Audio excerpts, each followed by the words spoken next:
Yeah, well, welcome to the F5 Recovery Podcast. We're so thankful that you've decided to join us today. We're really excited about our special guest, Matt Huovinen, the significant other, So better excited. half. Like, how do you refer to yourself? How do you? Oh, let's not go there. The myth, the man, the legend. Oh boy. He's the mustache. I'm happy to be here though. It'll be fun. Yeah, absolutely. Let's get serious. This is serious shit. Yeah. Well, of course, all this is possible thank you to some amazing sponsors that we have for the show. Of course, the F5 Project, the Ridge Treatment and Reentry Center, GoAWareBear.com. Some of our new sponsors that we've just have are H&I Nutrition, which provides us this wonderful space that we're able to use for our podcast, as well as Barney's Pub and Eatery in Bach 2. Back to construction. I feel like, Back to reality. That does Back get to- stuck in my it head does, it every time. stays there. we say it every time. Every time. I know. Anyway, I don't think we still got the answer. I don't think we did. There's probably people looking for this company. They're like, what in the, I don't know, some bad BAK 80s song. Mm-hmm. Anyway. Yeah.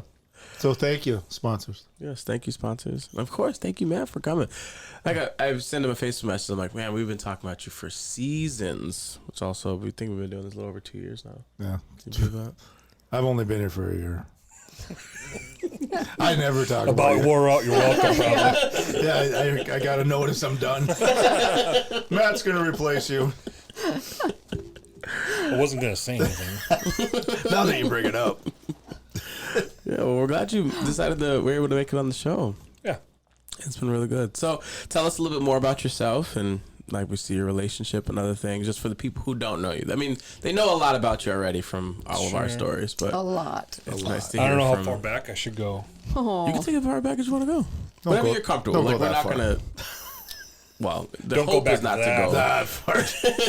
Is to keep you comfortable and just, whatever you feel comfortable sharing. Well, I think that what you guys have talked about, regarding me on the show so far is more about the more recent stuff, and I put a lot of effort into being a dad, and I've talked a lot about how important that is to me, and You should cover why that is important. I mean, just Okay. go back over your childhood, because I don't think everybody knows Yeah, tell us all your of story. that stuff. all right. We want your story. People need to know how you got to be you. Sure. My mom, my biological mom, is she had a bad accident when she was a toddler, when she was like 5, and she inhaled a peanut and it blocked one of her lungs completely for like 5 hours or something, because they lived on the farm and they drove to Crosby to get to the clinic, and they said they can't help her, so then they had to turn around and drive, I think, to Minot, and took all that time. And when they removed the peanut, they said that she will never be the same, and it was overnight difference. Had to go to special schools and has an IQ of like 75. And she married men who were attracted to that, and ended up in a couple of abusive marriages. And my biological dad, in prison several times for different things. He lived in the Fargo-Moorhead area, and he went to prison for abuse, physical abuse, mental, sexual abuse. He got into a fight with some cops. He went to prison for that for a while. He's in and out a bunch. And my mom would send me to go stay with him for 2 weeks in the summer, but all the other time she'd be telling me all this bad stuff about him. So I'd go there with all this fear, and some of it was pretty warranted. And I'd go there, and I get to see my other three siblings, but and that was really the only time I got to see them. But other than that, there was a lot of fear of how to be around him. Right. And so he was never really around. My stepdad was really abusive, and I don't even know how to really explain it here, but it was really, really, really physically abusive. And so that all that carries into today where I want to stop that, right? And it stops with my generation. How old were you when you went into foster care? I went into foster care when I was 14. And I got super lucky. I went into one foster home, and that's who I call mom and dad today. Okay. And that was because you mentioned it to your PO, which you're... No, that was a different PO. Oh. His ex-wife ended up being my PO. Ex-wife? Adult, not a different ex-wife. Oh, You don't- sorry. No, this is when I was in Wyndmere, and the PO was in Wapaton, so that wasn't No, that was a juvenile PO. juvenile PO. You and, this was her. She was adult. Oh. and when my PO was brand new, or pretty new when I was in the Wyndmere school, and she's I think currently the PO in Wapaton now, Angie, but she saved my life because I was lifting weights twice a day because I was going to kill my dad, my stepdad. That was the only way that I could rationalize how to stop it. And At 13. at 13. Yeah. Yeah. And I got kicked out of the Wyndmere School District, and it accelerated because I had started the process of getting into foster care after that incident when I hit that kid. And then they decided that I couldn't come back to Wyndmere School District at all. Mm-hmm. And then it accelerated the whole process, and I was moved out of home within 2 weeks after that. Because she was the first one that ever asked me anything was going on at home. Mm-hmm. And so I just told her because I didn't know I shouldn't. You know, it was normal for me. It was just life for me. And that's when I started to realize that things weren't right for me. Mm-hmm. My sister had left earlier, and not all of the stuff that was happening to her was happening to me. So there was like a difference, right? Yep. And so yeah, I went into foster care, and and there was 6 of you kids there, right? my mom had so my mom and dad had 2 kids, my older sister and I.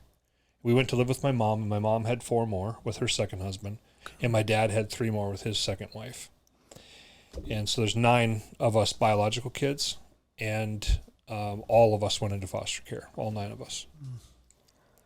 Not together. A couple of them got to live together, but I didn't get that chance. Yeah, so went in foster care, and then that's when I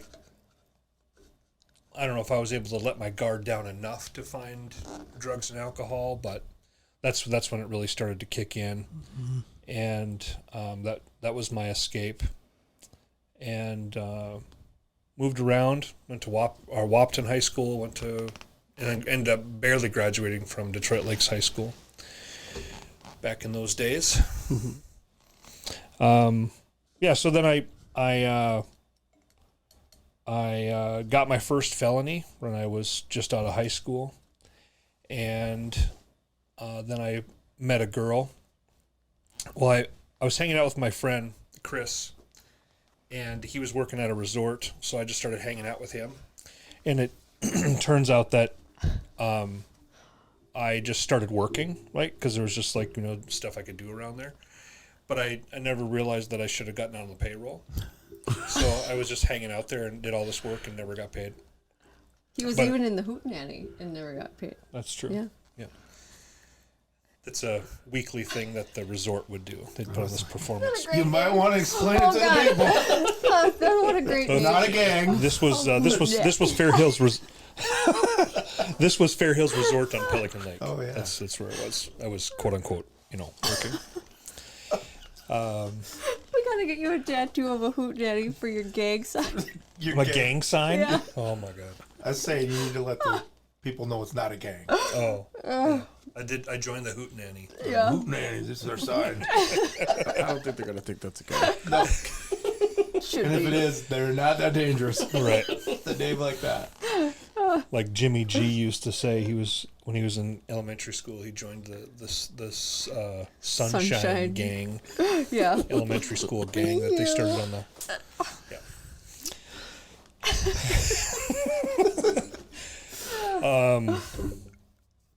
So then I met a girl there, and I figured she took care of me, and I really liked her, And so then I surprised her by showing up on campus in Jamestown College.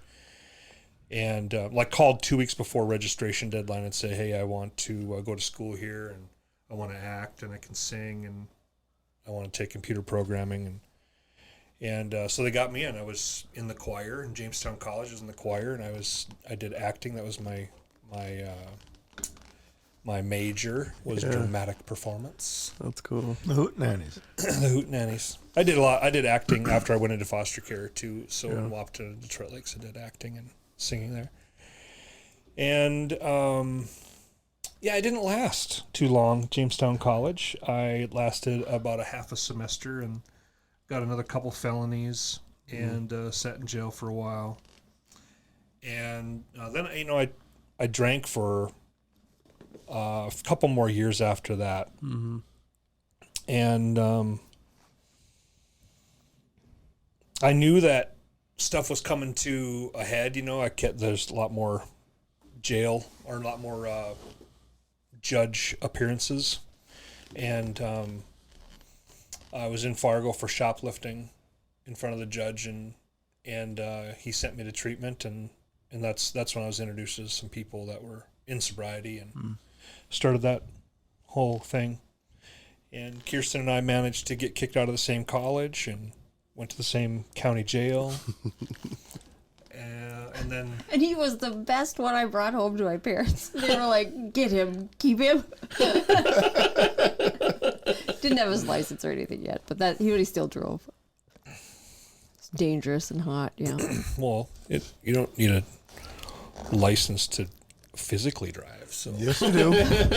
physically, you can physically drive, not legally. We don't endorse that. No, this is his past. These are poor choices of his past. Legally, you need a license to drive. Yes, not physically. You are correct in those statements. Yeah. So that's how I found recovery. Mm-hmm. That doesn't mean it all went smooth after you decided to stay sober. Why you have to bring up old shit? I don't know. This makes it interesting. True. We want to make sure people understand that are listening to our podcast that it's not all rainbows and sunshine when we get sober. It's not always going to be everything goes exactly how it's supposed to go. I think Matt you rode bike to and from work, which was like, Jamestown has one hill, but it's really steep. And so we had to go up and down that every day to get to a... Yeah. What did you do for work? Metal manufacturing. And he started himself on fire there. Because he had a rag. What did you do? Oh, so I when you're doing metal manufacturing, you always have an oily rag in your pocket, and I walked by the welding station, and a spark popped off of the welding station and landed on my oily rag and started on fire. And I was walking along, and I stopped, and then some smoke kind of drifted past my face. You didn't even know it. No, and I looked behind me, and there was a 4 or 5 inch flame coming out of my back pocket. Your ass was on fire. My ass was on fire. Just that hot. Just that hot. Yeah. No. We had a lot of fun, though. When we both went to the same meeting when we got sober, and he had started going before me, or I can't remember exactly. You had gone back to treatment. Okay, whatever. Now we're going to hear some. Yeah. Well, I didn't I didn't take all the suggestions. I didn't think the whole real sober thing was a good idea, but it seemed a bit extreme. But when I met him, he had like scraggly hair, and he was about 110 pounds, and just like this scary man to walk by to get to the meeting. Yeah. But we had a lot of fun. What's that? I said you were the greeter? That was one of them. Keep coming back. Yeah. And that was after a couple of months, so I had just graduated from picking up I can't cigarette even butts. imagine you at 110 pounds. You were probably more than that, 150? I was 150 pounds, but that is 110 pounds less than I am now. Right. I mean, I've never known you other than... Thin? Right. Well, not even thin, but scrawny. That's scrawny. That was dangerously thin. Yes. Yeah. I mean, that's to the point of. Yeah. I just can't even imagine that, Yeah. Because you're a thick man. No. He's sturdy. But You yeah. know, you know that pole vaulter. Yeah. That's We're yeah. gonna go there Well, on that this one- one. Same problem. Maybe just not jump that high. You good? But- Scott? Backwards. And we were both like 20 and newly sober, had no idea what we were doing, did not plan on being sober any length of time. We hung out. We All the didn't time. date for years, for a couple years, but we hung out all the time. It was just like we found people that were our age to hang out with, to just do nothing with, to sit. We'd put the Nintendo on the deck and like sit outside, move all the furniture outside. I mean, all these ridiculous things that were just Fun. They really were. They were fun. It was fun to We found ways hang out. to make sobriety fun. Yeah. Met people all over the place. Went to all kinds of events. And I don't know for how many months in a row on a Thursday night we'd drive to Minot for a meeting. Yeah. Wow, from Janesville? 2.5 hours. Or Yeah. something, Yeah. In our friend's little red car, which I always ended up in the back seat, which there really wasn't a back seat. Anyway, I didn't mind. It was just all dudes, and I really liked that meeting. And I like that Kirsten had sponsees. Yeah, sometimes. Sometimes I would have some. I dated, A couple of them. yeah. You know. And she was like- with my roommate, so it was... Yep. Remember that Yeah, it story. was so dumb. Do you think you would have, because obviously, a lot led up to you finally going to treatment. Do you think you would have eventually found it, or would that have, you would just rided life on It's out? hard till- to think about that because so many things intervened in my life before that. Leaving home, going into foster care was so transformative for my life. It's hard to even fathom. Because if it would have gone the way that I was planning, Right. I would have had to deal with killing somebody. Because the plans were all there. And I was watching the next sibling get the abuse. And it was not going to happen. Yep. I think without foster care, you would not have even known to hope for a life like that. I mean, today that's your parents. That's who our kids call their grandparents, and they're amazing. Like that's your dad and your mom and all your family and all the siblings and stuff. But I think without that, you wouldn't even have known what to want. And really, like, I think a lot of times it sounds like it's a lot of fun, the drinking and all of that stuff, because you did have fun. We all had fun. But there was, like, underneath that was this, like, misery. Yeah. Like, where you're just trapped in that life. You don't even want to be that person. You're just...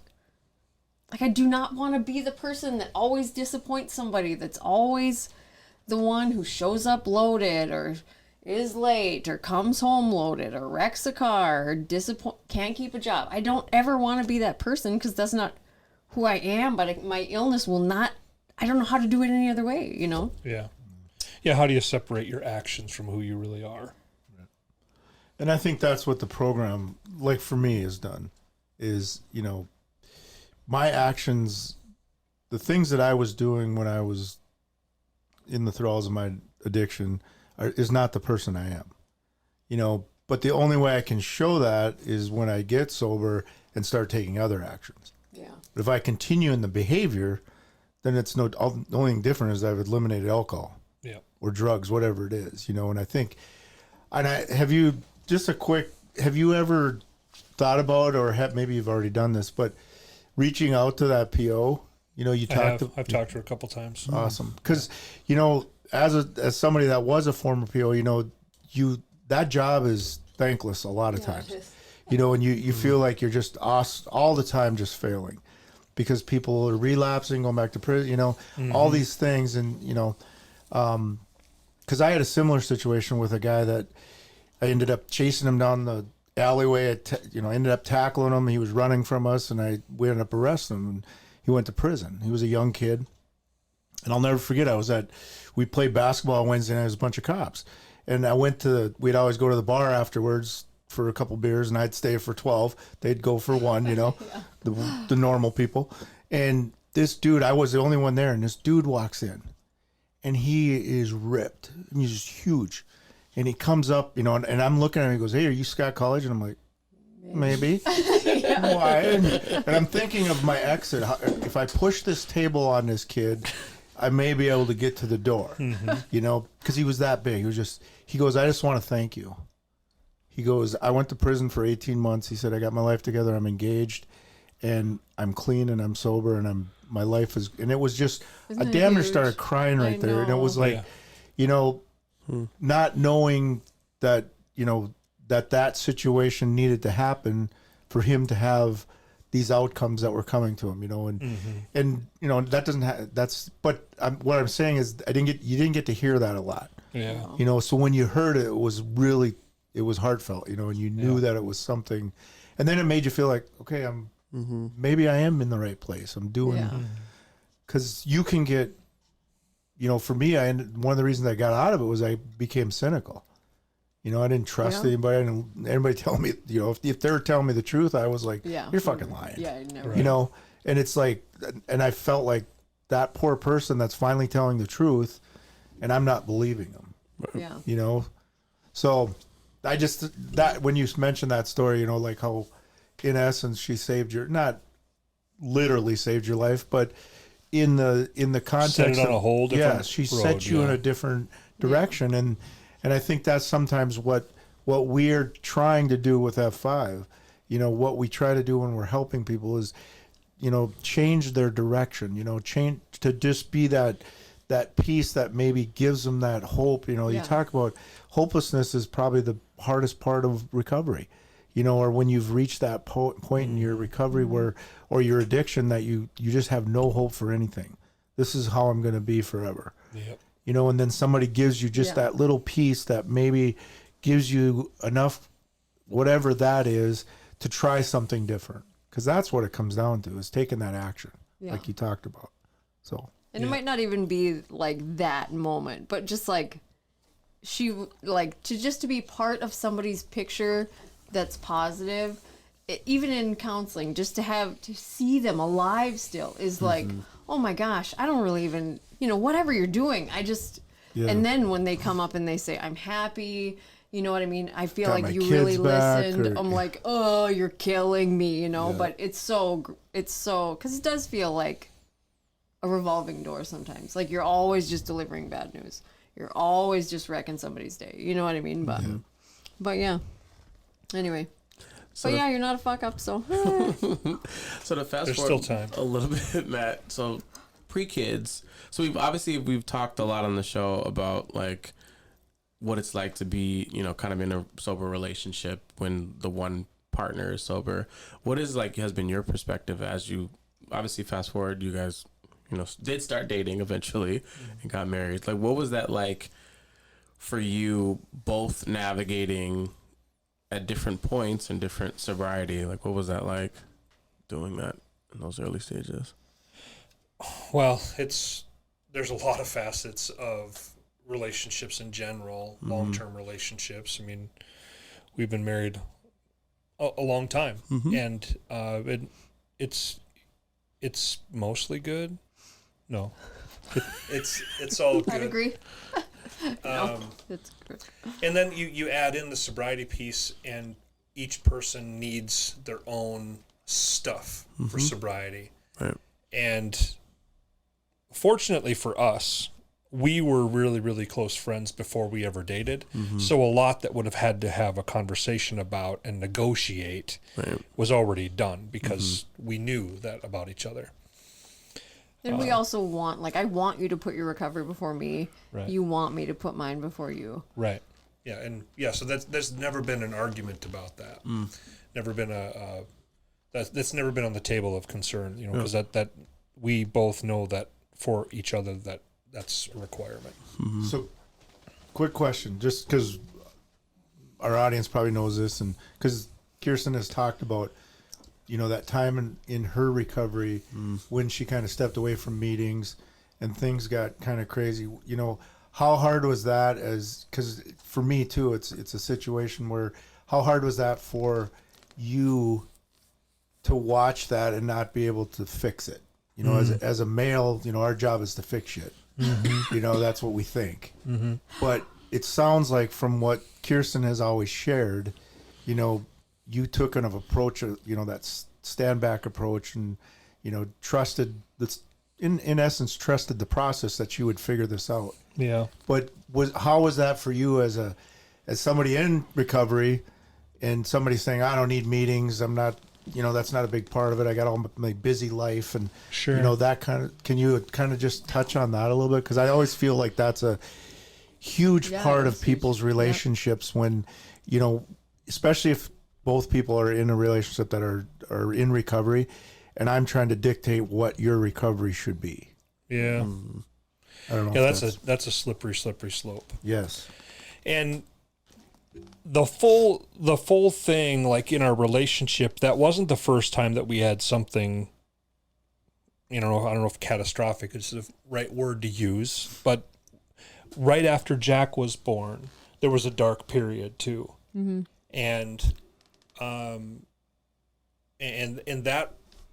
that was when my eyes were open to how people in recovery were wrong about mental health.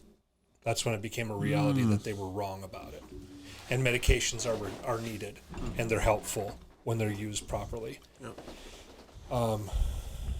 And that was the first time where I had to go to somebody and say, this is the situation that we're in, and I need some help to figure it out. And because I had postpartum. Terribly, and the depression was very, very strong, and the eating disorder took over, and it was a rough thing to watch happen to you, and it was rough for us as a family to go through it. But the direction that I had gotten was decide when it's gone too far, and then have an action ready.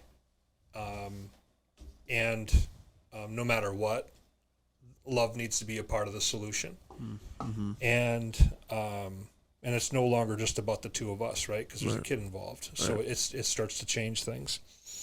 And in that situation, it got to the point where I had talked to some of her closest friends, and I said that I was going to do this. And I went to her and said, either something changes, like you go to treatment or something, or I'm going to have you committed, because I was too afraid to have anything else happen, right? And this is all crazy, like sober crazy. Like I can get very crazy sober. Well, but without working in program, you just do. You rely on whatever's the next comfortable thing. Right. Yeah. And you have something like a kid come into the situation, and it is a legitimate, real thing that can replace other parts of your life, right?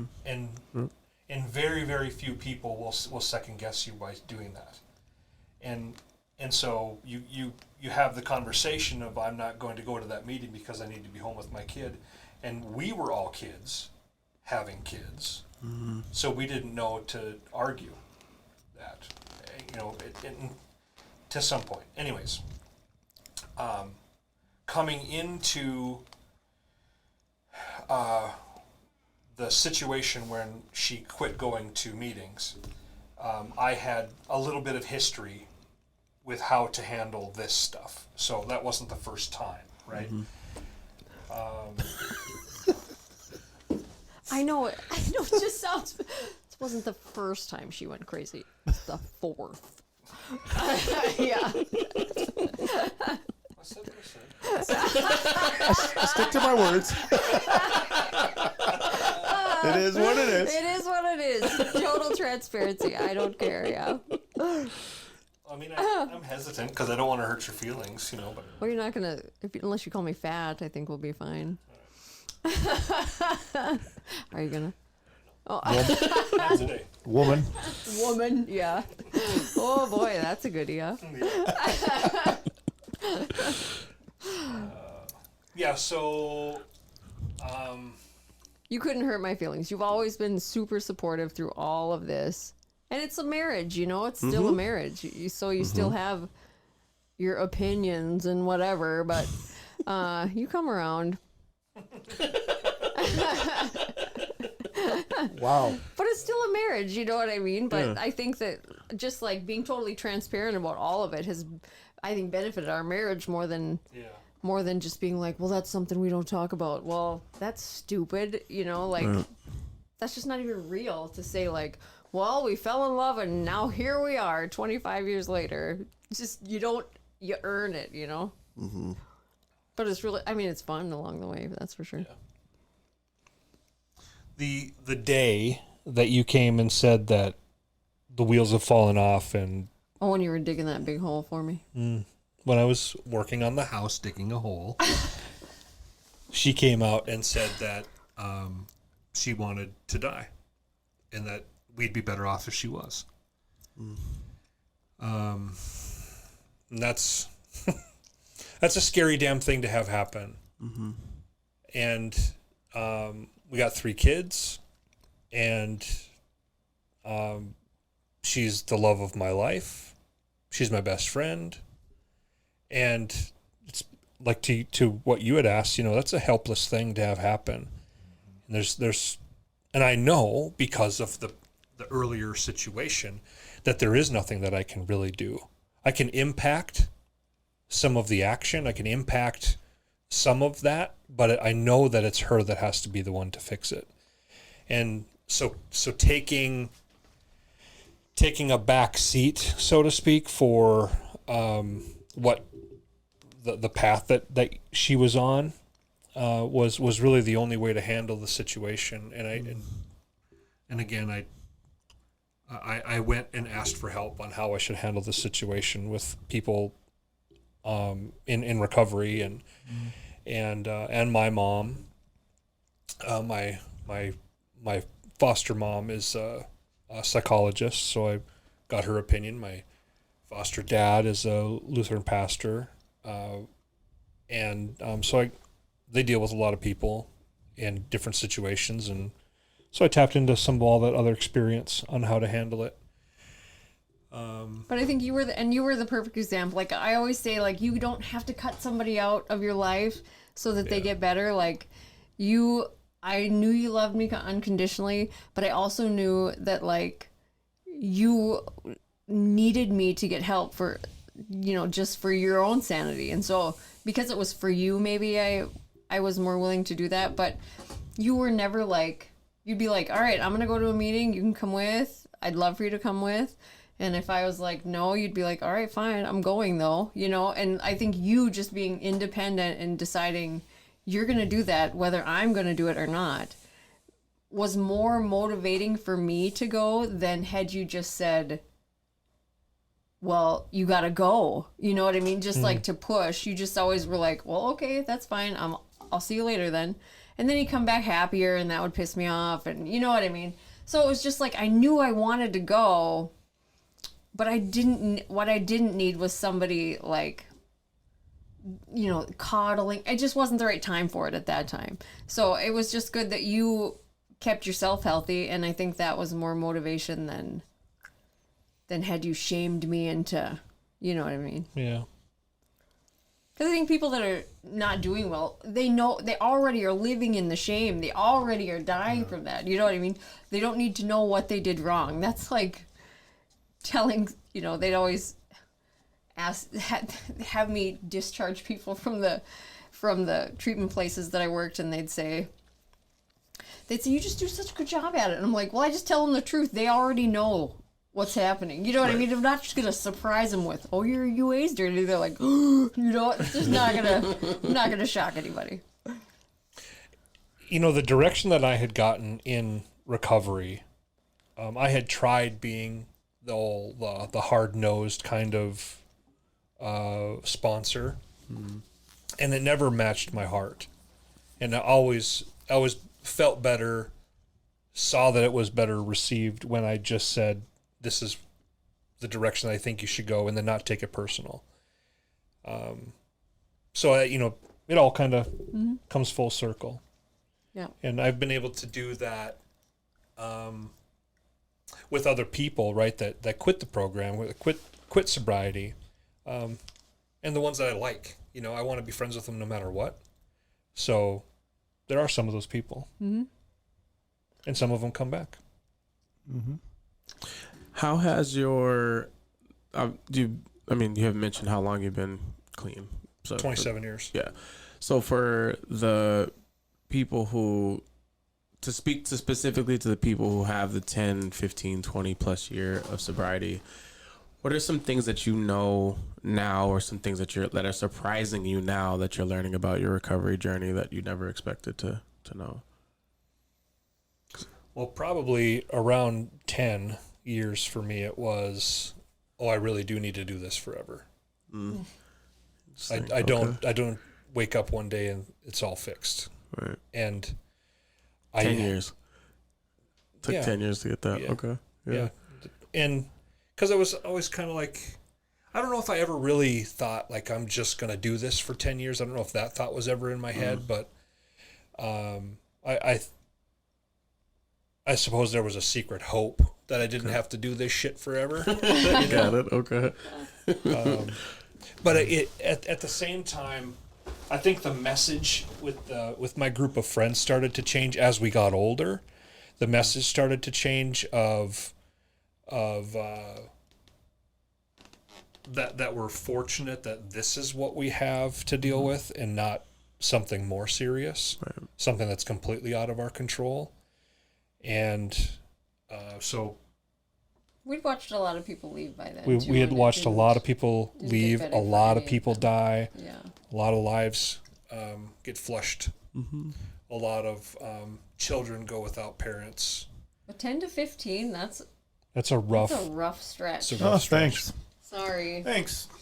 You I'm at just- 11, I so don't- yeah, just I go ahead and know. throw it out there. It was about it's in- there. The next 4 years are going to suck, Scott.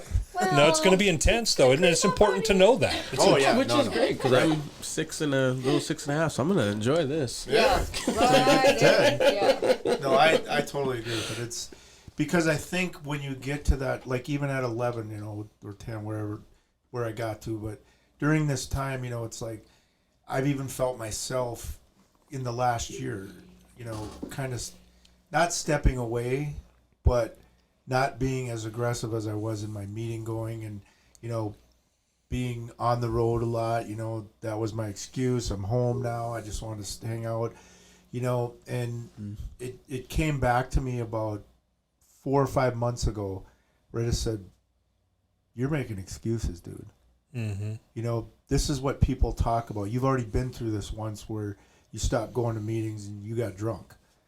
And I had to have that conversation with myself to say, either you jack this shit up again and start going. So I back to trying to go to 2 to 3 meetings a week and sponsoring guys, doing the jail AA meeting, getting more involved, doing my service things, because I know what can happen. Especially in this field. Yes. I know I'm devil's advocate here, and if you disagree with me, great, don't tell me. But really, in this field, in a helping profession, if this becomes your recovery, you will lose your recovery. It just happens. I've seen it happen over and over and over. Somebody's like, well, I'm a counselor at work. I don't need to do this at night. Or like, even with the whole peer support thing, like I already help people all day. Like that is your job. It's Funny has you to be bring that up, separate. because Monday night I did the jail, and there's like 80 guys, from Cass County, and one of the guys said, "Hey, aren't you from the Ridge F5?" And I'm like, I said, "Not tonight." Yeah. And then I explained it to him, and I said, I have to keep my recovery separate. If you want to talk to me about that, I'll give you my card. We can talk later. But when I'm at the meeting, that's not who I am. Yeah. I'm Scott College, the alcoholic. Yeah. And I have to, and I've always been very clear on that, separating that. And It's a even big when deal. I took this It's a big job, deal. I went to my first sponsor, Lee J.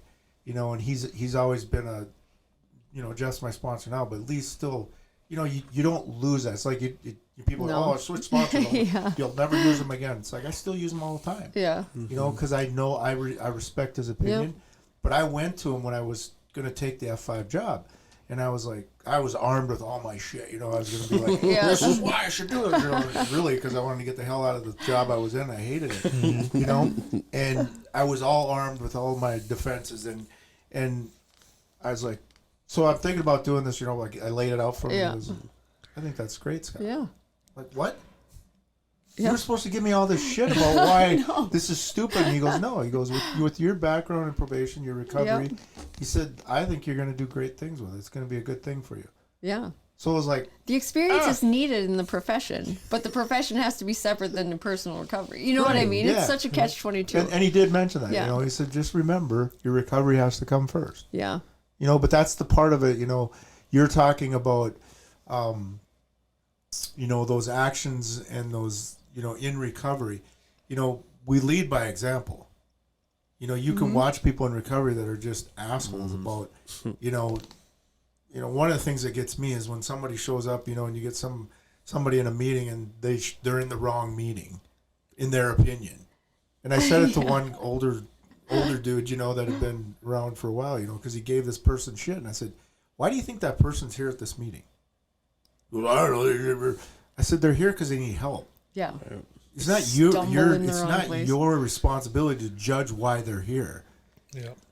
If they talk about their other addiction, that's whatever. You can redirect that. Yeah. But it's not your job to tell them they're in the wrong place, because that's what he told them. Yeah. And that's sometimes They never direction come needs back. to be given, right? For somebody, but you don't do it. You don't do at it the in beginning front of a them. meeting in front of everybody else, right? You pull them aside and say, hey, it's cool you're here. I'm really happy you're here, because But I think that's the part of it. Sometimes we get caught up in what the rules are. And the biggest thing about the program we're in, there are no rules. Yeah. There's suggestions. Yeah. Yeah. All you need is resentment is a big book to start in a meeting. So got his own there's meeting a bazillion. now.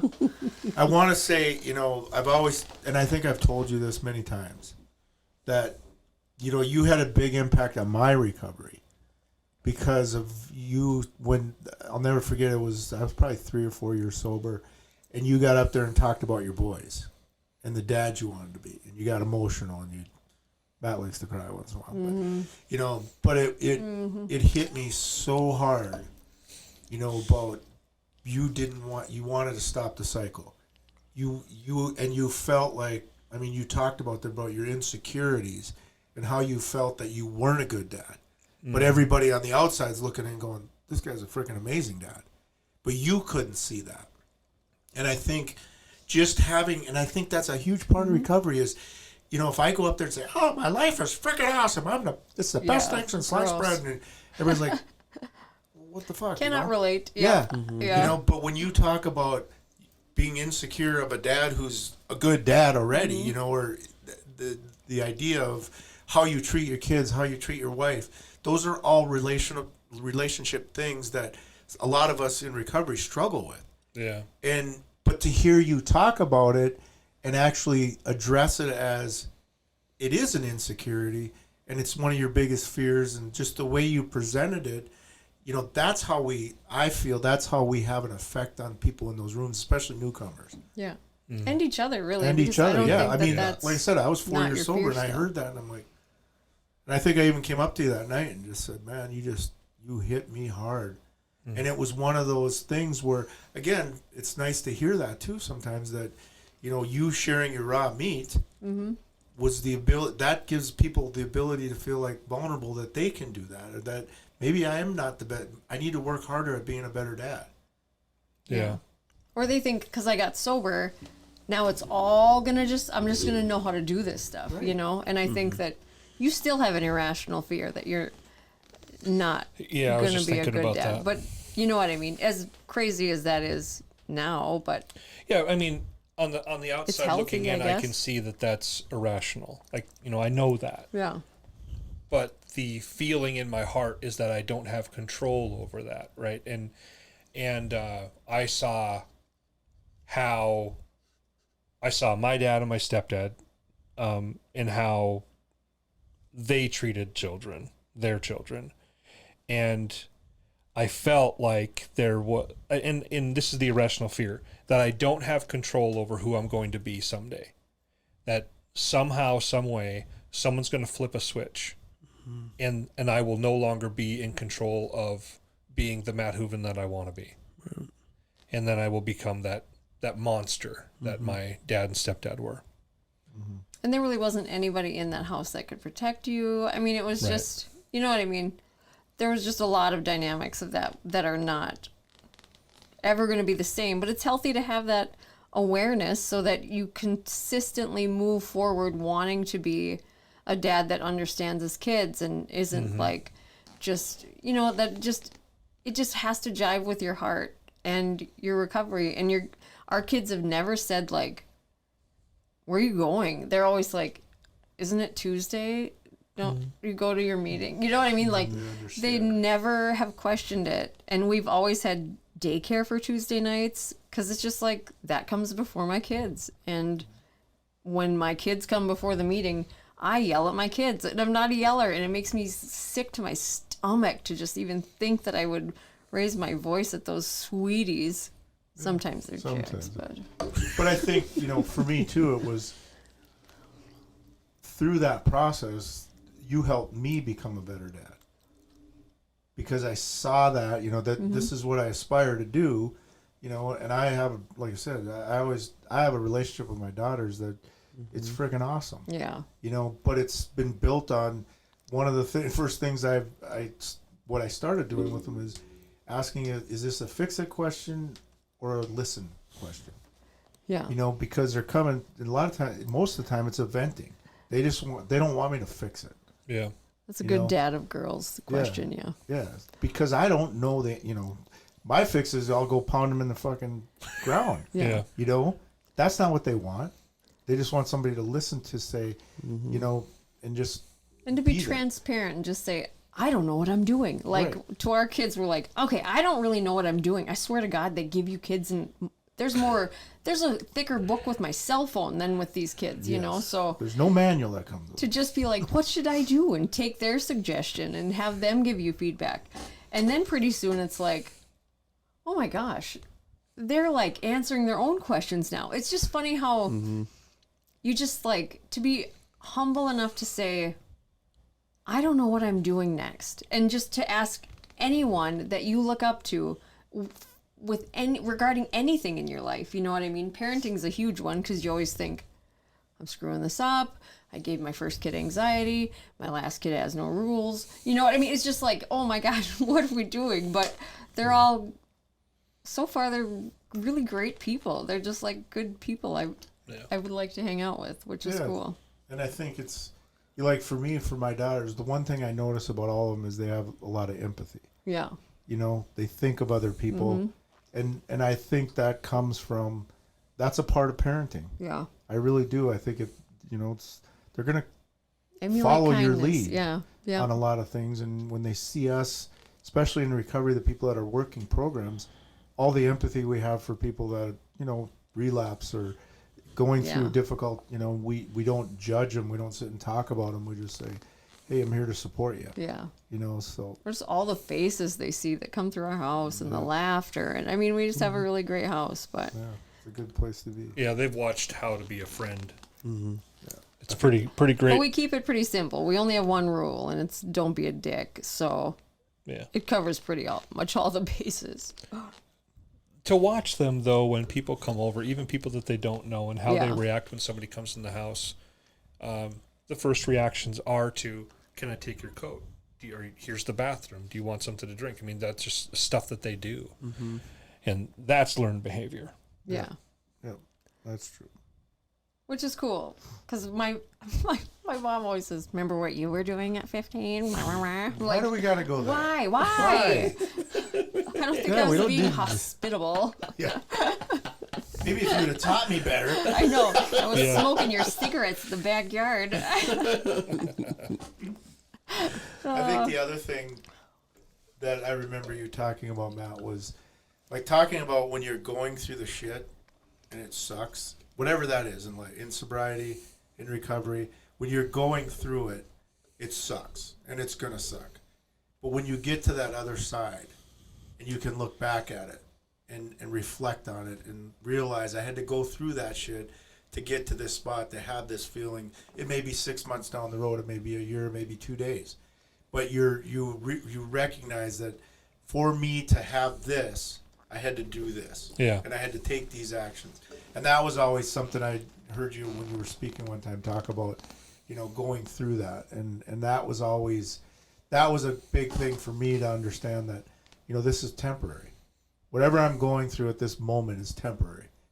And, depending on my actions, the situation's going to change. Yeah. And I don't know if that's good or bad. I really don't. But if I feel better about myself and I'm good with it, going through that was what I needed to get to that spot. Getting to a point where we're reflective enough on our own lives and then to not wish that the past was different no matter how shitty it was because it helped us get to where we are today. I mean, that's huge. Yeah. That's a spot where many people, I wish many people would get to that point. And they can't because they just keep looking at the negative stuff. The shit they're in right now. Yeah. That there's no way I'm getting, this is, thought sobriety is supposed to be such a good time. It's supposed to be this and that. And it's like, no, nobody ever promised you that. Yeah. Nobody You created a whole big pile of shit we got to figure out before this is going to be cool. Before this is going to fix. And it's going to probably take the rest of our lives. Yeah. And it might be cool the whole time you're digging through that crap, So I'm a salesman and I do a lot of driving, and I have for 20 years. And so I go through a lot of audiobooks. And I had gone through a book called The Obstacle is the Way. And its author is Ryan Halliday. It's a fantastic book, and he does his own narration, and he's very good at it. But in The Obstacle is the Way, they literally talk about how obstacles are there and you don't understand why. And maybe that you need to go through a really low point or a really high point, or have an obstacle that completely changes your direction. Because if you get there too early, if you get to your destination too early, you will fuck it up. And I'm super proud. Our middle son had a rough end to his baseball season, but, and we don't ever preach this stuff, but we're just really transparent at home. Like if Matt makes me mad, I'm not like, oh no, everything's great. The boys see us disagree, they see us apologize, they see us make it better. But tell them about what Sawyer said about this baseball season, or it ended. So he didn't get to play nearly as much as he was hoping to. And he loves baseball. And he loves baseball. And instead of being negative about it, he asked if he could dig in deeper for baseball, get some training, go to a local place called the Ball Yard, get some training, get some lessons, do some skill learning, so that he can get so good next year that he can't not play. So that's his goal. He turned it around. But he also said, I don't know why this is happening. Yeah. But I know I'm going to be better for it. And I just thought, oh my gosh, I cannot believe that. Like, you just there's so many moments where you're just like, whose kid is this? Proud, I know. What was it? How did you describe being proud and being happy? Oh, yeah. So I don't want the kids to only know that I'm happy when they're doing good things, or when they're performing well, when their things are going well for them. I want them to know that I'm proud of them when they're going through something that they struggle with, and I want them to know that I'm happy for them when things are going well for them. Yeah. So yeah, this time we were just really proud of him. Yeah. Anyway, he's a cute kid. That's a tough obstacle. And he's witty, and he's sharp-tongued, and yeah. Anyway. I wonder where he gets that. I don't know. Mailman. The mailman. He is convinced he's the mailman. Mailman. He's not convinced, but he likes to. Well, yeah, he thinks it's funny. And so for Father's Day, I said, hey guys, sign this card. This is what you guys got your dad. And Sawyer goes, what did we get my dad? Anyway, he's our 15-year-old. He's a trip. Yeah. Yeah, pretty cool. So final question, Matt. what is like kind of right now? What's your like your kind of main like life mantra and like what are you living by right now? I'm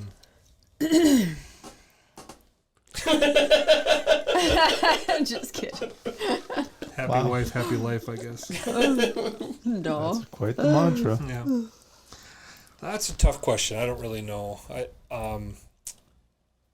I a year ago I'd started a new job in the same field but a new job, and I have changed jobs a lot. Not always by choice. And my buddy Jeff and I have teased each other that we have been fired more times than each other. There's 4 or 5 of us that have been fired a lot. Jay and Jeff and I, and Adam probably. Probably. And Jeff and I were ranting about this one time, and the idea came up of writing a book called Fired Up. Okay. Because every time we get fired, we end up in a better job. Oh. Bizarre. Yeah. And anyways, this time was the opposite, right? And my previous employer did not want me to leave, and tried to get me to stay. And I was convinced that this new job was going to be the way it is, and turns out it's a really good thing for us. But it's been very stressful. I was hired a sales guy, right? So I have a territory, and then a guy left that had part of the territory. So I absorbed his customers. And then another guy left. Jeez. And I absorbed all of his customers. And So you got busy. I got really, really busy. What I cover today, because one of the territories was split in half, I have 2.5 sales guys territory. Jeez. What I have right now. So it's chaos, right? It's way too much. So trying to not let that take over, because it's stressful, and I'm gone. I've traveled more this year than I have the previous 20, and it's too much. And meetings while you travel is hard, And I'm not good at going to meetings when I travel. Some people are really good at it. I am not. I'm exhausted. You know, I drive 500 miles in a day. I have 3 meetings. I have dinner till 9 o'clock at night. Maybe I have to go to a show, and I have to take people out for dinner, and I got to be around them when they're drinking and all that stuff, right? And it's exhausting. And so when I let that be my excuse. I do, but I'm exhausted when I get at the end of the day. So that has taken a lot of my time, and knowing that I'm missing things at home, right? I'm missing the baseball games. I'm missing the time at home for the summer with our 20-year-old while he's living at home and not at college. Right. I'm missing that time. So is it worth it? Is all this extra time that I'm gone from home, is it worth it? And trying to be present when I am home, it's just exhausting. So trying to stay focused, trying to stay positive, trying to stay present, and not let it overwhelm me. And some days are better than others for being overwhelmed and not. Yeah. we make a good team for keeping the fort down and whatever. Yeah. So, yeah. We work wouldn't really we hard. wouldn't be able to do what we do, live the life the way we do, without Kirsten being home. I do like it. I like being home now that the boys are older because they're... I heard 'Cause she you don't have makes to change great that. pies. She makes a lot of pie, unfortunately. Well, I'm not real great at pies. I'm not the best at pies. But I don't care about that. Because I don't think I'm going to get fired. Do you remember what you said? Yeah, Oh, pies she and blowjobs. That's my job. I didn't need. No, we didn't need to add the second part. Sorry. You Yeah, don't like those? I did not say Oh, that. sorry. Yeah. I keep them for the most. Would that get us fries, canceled? that's Would what that get us canceled? Kane, thank you. He's gonna remove it? People are grown-ups. Yeah. People are grown-ups. That's true. Yeah. They know all about making pies, so just... You brought it up, for God's sake. Well, you I just have a wanted. filter? I'm like an '80s rock song. I don't need to say it. You know, it's just insinuated that it's there. You know, you got these songs now. It says the whole your song. You know, in the '80s, they would have had words in there that. Oh, wait a minute. Oh, that's what cherry pie means. Snake. Cherry, yeah. Got Going it. down. Slippery, Yeah. slippery when wet. So many things. I mean, there's a probably lot of didn't mean songs that. you just like, whoa. Yep. But it made your mind creative. Yeah, it did. Must have. I thought that's what they really meant. No, you're gonna listen to the '80s songs way different. Yeah. I was really working on that pie. That's not what you meant. Anywho, Nice try. Nobody's buying it. sorry, I just can't. You can. I want to meet your niece, really, I do. I think you two would. I would actually sell tickets to that 'cause it would be so much fun. Whenever Matt takes me out for his like business dinners, I'm always like, okay, can I be me, or should I be like filtered, or should I just like nothing? So far though, I haven't lost you any jobs or anything. I don't take you to any of the uptight Yeah. people. Okay. That's the real fair answer. enough. Fair enough. I would. You can go to I the do the picnic, but you same. can't go I to do the dinner. same. Oh no. Yeah. Fair enough. We want to keep you employed. Awesome. Well, Nat, thank you. This was amazing to have you on the show. Thank you for agreeing to come. And it's just part one. We're gonna have you back. Sweet. Yeah, we're You can gonna. talk Adam's about all sad the 'cause he hot wasn't here. merchandise of Adams you bought. What's that? You can talk about all the hot merchandise of Adams you bought. Yeah, the next one we'll do a Facebook Live, so that way Oh, that's fun. FBL, we call it. Scott calls it. That's, Yeah. nobody calls it that, Scott. Yes, they do. I do. So since Adam's gone, I want to finish it with a Perfect. joke. Yeah, you should. So- Should I thank our sponsors first and then go to the joke, or do you want to do the joke and then the sponsors? Yeah, do it first because they might leave us after the joke. Well, thank you, F5 Project, the Ridge Treatment and Reentry Center, GoAwayBear.com, H9 Nutrition, Bach 2 Construction, and Barney's Pub and Eatery for sponsoring this. We hope you will continue to sponsor this after this next joke. Drum roll. What do you call a whale with no underwear? I don't know. No say. Free Willy. Oh yeah. Bada boom, bada bing, goodbye. The pole vault. Have a great week, everybody.